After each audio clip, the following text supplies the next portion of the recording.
Welcome to the 2020 Twin Cities Business Outstanding Directors Awards. I'm Allison Kaplan, Editor-in-Chief of Twin Cities Business. On behalf of everyone at the magazine, thank you for tuning in tonight to help honor 5 outstanding business leaders for their board work. Together, this year's honorees have served on dozens of boards and companies in Minnesota and beyond. They've influenced the direction of banks, healthcare institutions, tech startups, retailers, and so much more, as you will soon hear. Our program looks quite a bit different this year in the midst of a global pandemic. We miss seeing all of you in person. But one thing that hasn't changed, the vital role directors play in business. Now more than ever, as companies navigate economic challenges, urgent community needs, and stepped up diversity and inclusion efforts, directors offer outside perspective and expertise that CEOs rely on. And so often, their contributions go unrecognized beyond the boardroom. The goal of our annual Outstanding Directors program, now in its 25th year, is to highlight the importance of a strong board and to celebrate individuals who represent the best in corporate board service. We have a fantastic group of award recipients this year. Our 2020 Outstanding Directors, Dorothy Bridges, Deb Hopp, Greg Page, Bob Rinek, and Zaheer have excelled on the boards of many big-name organizations, including U.S. Bank Corp., 3M, Twin Cities PBS, the Federal Reserve Bank of Minneapolis, and many more. We're looking forward to digging into their stories tonight, learning a bit about how they got into board service, what it's meant for their careers, and the companies they serve. Hopefully you've settled in, perhaps even with family and friends, ready to raise a toast to these outstanding directors. Feel free to use the comment section on your screen to congratulate our directors during the event and interact with one another. That's how we do it in COVID times, folks, and I'm sure they'll enjoy seeing who tuned in this evening. Before we dive in, I'd like to acknowledge our sponsors. We would not be able to pull this off without their support. First, our longtime promotional partner, the National Association of Corporate Directors. 25 years ago, TCB, the NACD, and longtime sponsor Frederickson joined together to launch the first program in the nation to honor top local company directors. We also want to thank all our sponsors, Frederickson, KPMG, and U.S. Bank. We're so appreciative that you were all able to pivot and support this virtual event. Our video production partner is Studio 120. Studio 120 is a one-stop partner for award-winning audio and video production to turn your story into an experience. All the inductee videos shown this evening and many sponsor videos were produced by Studio 120. Speaking of video, as 2020 has required us to rethink so many things we do, we tried to turn the limitations of a virtual awards ceremony into an opportunity to spend a little extra time with our outstanding directors, at a safe distance, of course. One by one, they joined us at Studio Q in Minneapolis to talk a bit about board service and leadership. So much wisdom and so many important insights to be gained from this impressive group. So enough of me, let's meet TCB's 2020 Outstanding Directors. It is such an alignment, and such a great alignment with my work as an independent director of U.S. Bank Corp. And to tell you the truth, my first career was with U.S. Bank Corp's predecessor, First Bank System. So I feel like I've come full circle. When you grow up in the banking environment and you do as much as I have done with the variety of positions that I've had through various different promotions and being involved at the highest level that one can be involved in, then you land a position like an independent director at U.S. Bank Corp. And you feel like you're coming home. Things that I do in my profession and with my family and with my volunteerism has to be congruent with my values. And volunteering for organizations where the passion for me is the mission of that particular organization is energizing to me. It's equally energizing when I can align that work with what I do on a day-to-day basis and interacting not only with the staff that I lead, but the customers that I lead, because these are, organizations are built with people, and these very people are sometimes your customers. And so it was an easy transition for me to really appreciate and feel like it was not separate and apart, but just an integrated piece of my whole self. When you do the kind of work that I did as a personal banker or as a consumer banker, one of the things that you learn quickly is that a financial institution really is a key part of a community. And there are any number of community organizations who would really appreciate and need your time, talent, and treasure to help it do the work it does in fulfilling its mission. And so I joined a community organizations board as a volunteer, as a member of the board, and the first place they stick you as a banker is on the finance or the audit committee. So that's my first experience, about 5 years in. And I really found it to be very rewarding work, and I continued with it throughout my entire career. And I quickly learned that I had a passion for community work. This is a crisis for humankind, both in terms of COVID and the racial injustice and unrest. And it's a call to action for those of us who are CEOs of major corporations and board members of major corporations that it is time to step up and really create and help to be a part of the change. I'm encouraged by what I've seen up till now for many corporations and stepping up to the plate to say this is no longer acceptable and we can't go back to what we used to do, and we have to try something different to create the kind of change that we expect to see. I mean, our society is now demanding it. So that would be the first thing that I would advise people to do, is to look around, ask, inquire, visit the organization, and if it's something that is suitable for your passion, then go for it. It is very rewarding. It can be sometimes challenging because not all organizations, not all community organizations are created equal. Some need more help than others, and it's always a great educational experience when you can participate in that manner. And it's very rewarding when you could be a part of something very successful. Hello, everyone, and thank you for joining us tonight. I'm Andy Cesari, Chairman, President, and CEO of U.S. Bank. On behalf of our entire organization, I want to say congratulations to each of the Outstanding Director Award honorees, with a special thanks to Dorothy Bridges, who is a director on our board. All of you play an important role in the success of the organizations you serve, and we are better because of your involvement. You bring a depth of knowledge and a breadth of experience that makes us stronger. You see angles we may otherwise miss. You respectfully challenge our assumptions. You push us to think more broadly, and you are enthusiastic champions of our brands and our futures. Dorothy, Deb, Greg, Bob, and Shree, as we celebrate your accomplishments tonight, we also commemorate your service and the legacies you've built. Thanks for all you do.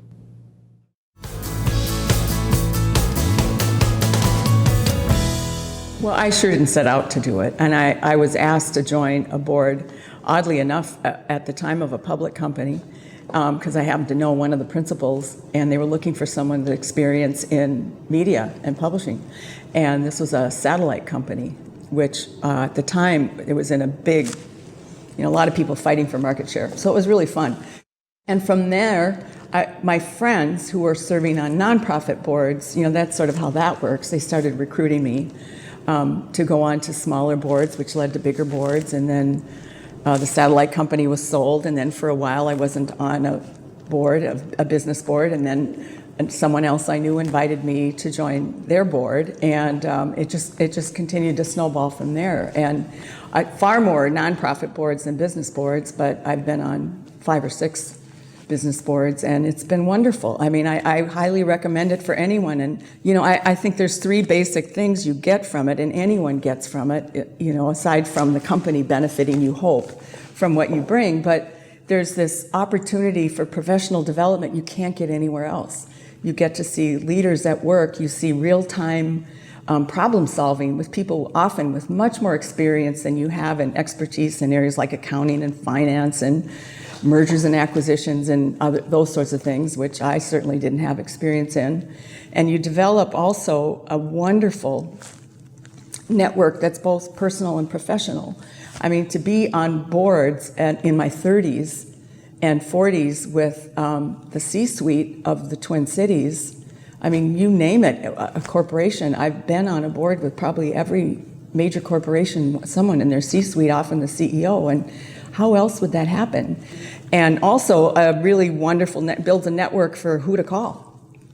I've got this problem, and you think, oh, so-and-so knows how to do that, or so-and-so would have the Rolodex back in the day to find me someone who knows how to solve for that problem, and that's amazing. And then I think the third thing is just the personal satisfaction of contributing outside your own workplace into something else that you wouldn't otherwise have a chance to do. You learn a lot, you grow a lot, and it can be really fun if you put into it what you really should to get the most out of it. You cannot do this work without being serious about it. It is a huge responsibility to go into a boardroom and direct, not direct, but to really engage with issues that are facing a business. And if the business is serious about their board, and for all of the people we're talking about over these years, that's been the case, they are relying on you. It's important to ask questions and to not be afraid to challenge each other in a boardroom. I mean, all of these organizations we're talking about are very collegial. I don't mean challenge in any confrontive way at all, but to stop, to have people at the table who will ask the question. It sounds like a great idea. How does it actually work? How are we going to pull that off? And do we have the resources to do it? What resources do we need to get in place to be able to do this big, hairy idea, whatever it may be? So I really think it's about getting conversation going and making sure that a serious one is had around that table. I think that what has occurred in the last several months has brought everything to the fore in a way that intentionality has a bit more resonance now. And people are feeling that responsibility in a way that unfortunately has taken us to get to this point to be so definite. So I really think it's about getting conversation going and making sure that a serious one is had around that table and that people are free to speak and share their ideas and ask their questions. And that's how the best decisions get made. Good evening. I'm James Powell, the new office managing partner of KPMG's Minneapolis office. On behalf of the partners and employees of KPMG, I would like to congratulate the 2020 Twin Cities Business Outstanding Director Award recipients. These directors are recognized for having the key qualities of effective board members: stewardship, oversight, diversity of thought, and experience. In these days of uncertainty and disruption, stockholder expectations, preparing for the new reality of COVID-19, deep-seated social unrest, and a global recession, the importance of and need for quality board members has taken on new importance. At KPMG and through our Board Leadership Center, we are fortunate to work with and support outstanding directors such as those being recognized tonight. Congratulations. So my first board experience was on a small NASDAQ company that went into bankruptcy, and Cargill asked me, because it was in a food-related industry, actually a meat-related industry, and I was working in Cargill's meat business at the time, if I would go on the board. And it was a great experience, very small company, but all of the steps are the same as in very big companies. I think what I bring is curiosity and a different set of filters than the other 10 members of the board of directors. We could all read the same book and all have different takeaways. People say, how do I be a better board member? They say, ask better questions, not deliver better answers. Because in many cases, especially the hard work of strategy, it's hard for a board member to have the sense of competitor behavior and a whole host of the microeconomic issues that can shape strategy. But where you can raise the quality of the strategy debate is by asking better questions. They only come from reading differently. Dick Kovacevic, could probably be known to many of the people watching tonight, was on Cargill's board, and he had a great litmus test. You shouldn't be, as an active executive, you shouldn't be on a board unless your service on that board helps the company you're employed by. And I had the good fortune to go on Eaton. It was my first large company board in 2003. I joined the Cargill board, but was COO. I was not the CEO at that time. And the things I learned being on Eaton's board valued Cargill shareholders. And I think a lot of people, as they think about, especially as active executives, should I be on a board? I think the answer is absolutely yes. But it needs to be on a board where what you're going to learn has applicability to your employer, or it's not fair.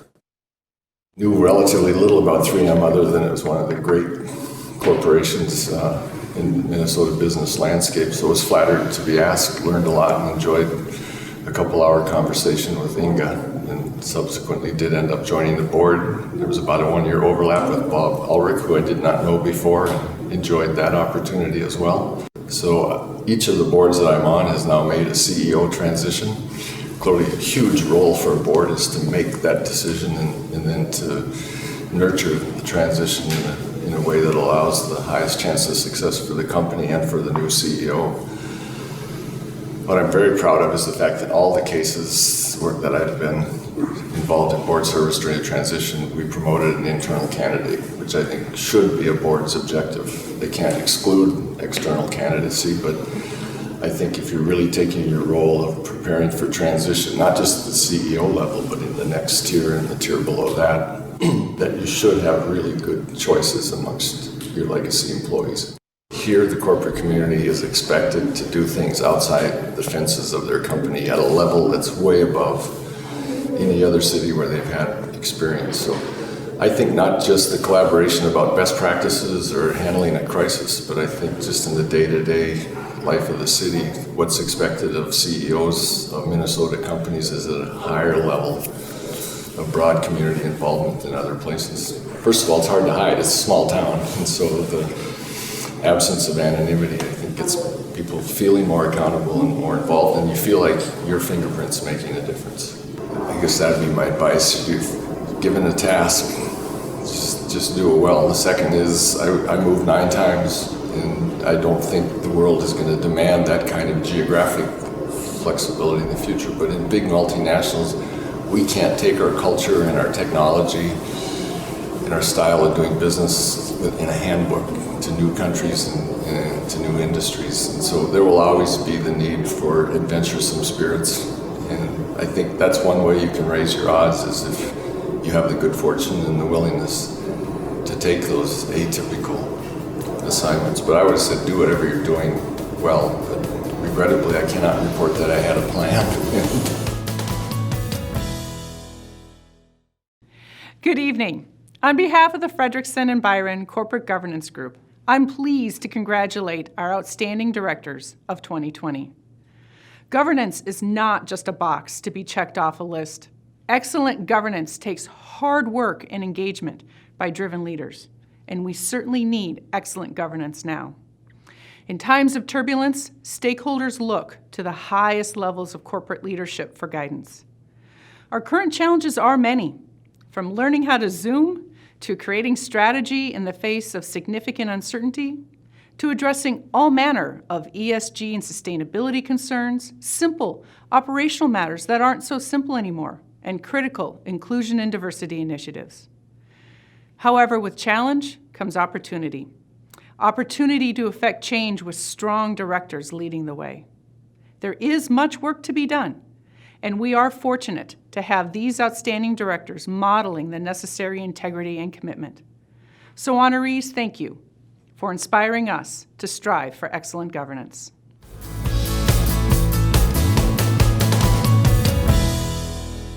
So it was probably back, I was probably in my 30s, and I served on the Science Museum Board. And Jim Peterson was the CEO, And it was fascinating because that's a great organization. We were right in the middle of a capital drive, and the Science Museum was actually building a new facility over in St. Paul. So it was an exciting time to be at that organization because there was a lot going on and a lot of areas where I could actually grab the oar and sort of help with the transition there.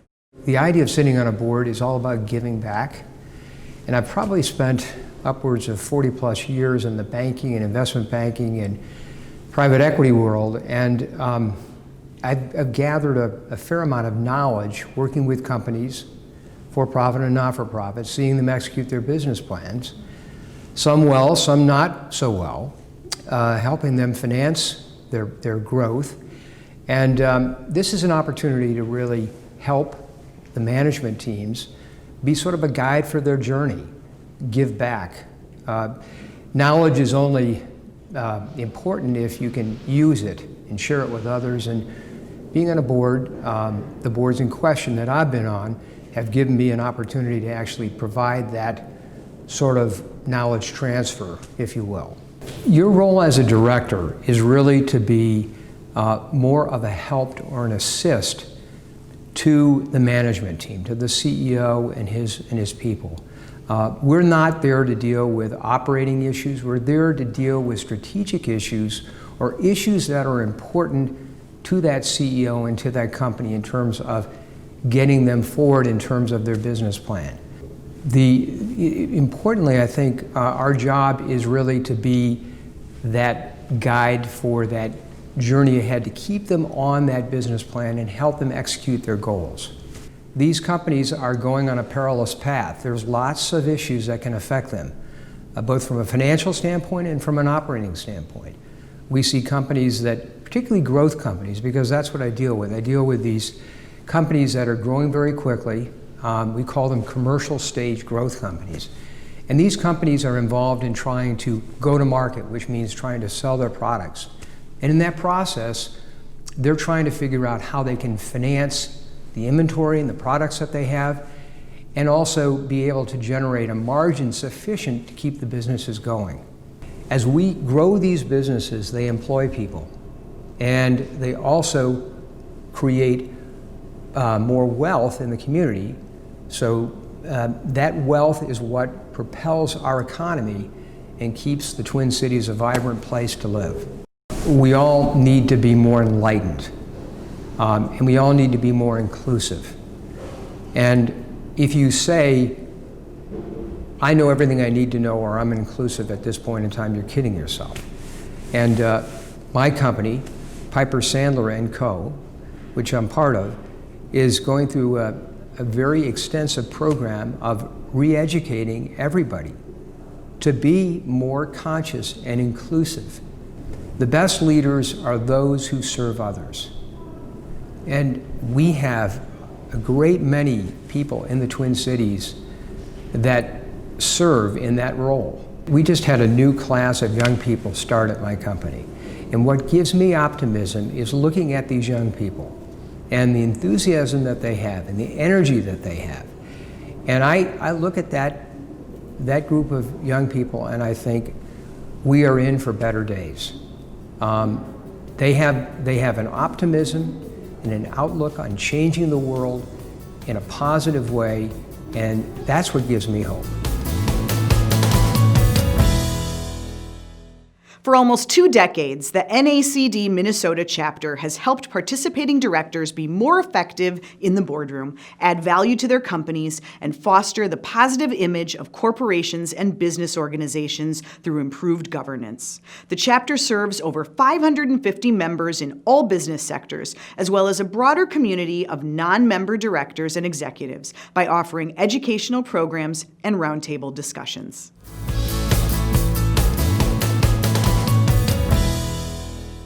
It's a fascinating organization to be involved with, especially at this time. Our primary role as board members at the Fed is to make sure that the president and the management are getting the up-to-date information on what's happening in our regional economy. So one of our big roles is to reach out to our networks and get information from them about how are their businesses doing, what do they see coming down the turnpike, and that's a sort of an ongoing role of the board. But apart from that, it is very much like a corporate board. I mean, you have an audit committee, you have a nomination governance committee, so you're always trying to sort of support the president and the management in what they're trying to do. You're trying to help guide their strategy. But again, it's, the management manages. I think the role of the board is to oversee, guide, ask the hard questions, but then, step out of the way. You really want to instill in everyone a culture of respect, a culture of thriving through difference. I mean, we know that diverse committees, diverse boards actually lead to better performance, better outcomes, and more different ideas. And we have to sort of make sure that there's a culture that accepts diversity, that accepts the benefits of diversity. And that's what I would love to see happen in more companies. And I think we have reached a kind of tipping point, and I'm so glad that people are finally, I think, beginning to understand the depth of the issues around diversity and equity and inclusion, and all of the social justice issues that have emerged after the murder of George Floyd. And I think businesses are going to have to pay attention, because if we don't do it, the next generation, our children, are going to demand it of us. And I think we have to be aware of what we're doing in that space. And I'm quite proud of what the Fed is doing. I mean, we've really managed to diversify the senior leadership quite substantially. At the Carlson School, which is my day job, we're really moving to take a whole lot of actions on accelerating what we can do in this space. And we've had a DEI action work group all through summer working on this, and they've given me some wonderful recommendations. I think it's a little early for me to announce things, but I'm very excited. For me, I think it's the intellectual challenge. I find it very interesting, the different industries represented, and what can I do? How can I see the role of the board as a little bit of, it's a little bit like, being a grandparent, which I also am. It's, you're interested in, sort of shaping this next generation, and you're interested in sort of advising management, but you're not the operator, you're not in charge of operations. Parents are in charge of operations. The management actually runs the company. The role of the board is to, ask the tough questions and be there to support, be there to help, be there to guide, but not actually manage. And I think that distinction is very important. And so that feels to me very much, as I said, like grandparenting, I guess I've been around a long time, and then when you're a business school professor, especially my area was international strategy, so you spend your life looking at what different companies are doing, how are they managing risk, how are they getting disrupted, how do they expand internationally. These are questions that I've myself kind of worked on quite a bit. My dissertation was on risk, so again, that's something that I'm very comfortable with. So I think just the exposure to a whole lot of different industries. I've myself worked in pharma, in software, in shipping. So it just gives you a kind of a breadth that I think is useful when you're, it doesn't matter if you're in financial services or whether you're in life sciences, you can still, you can bring in that external perspective into asking questions.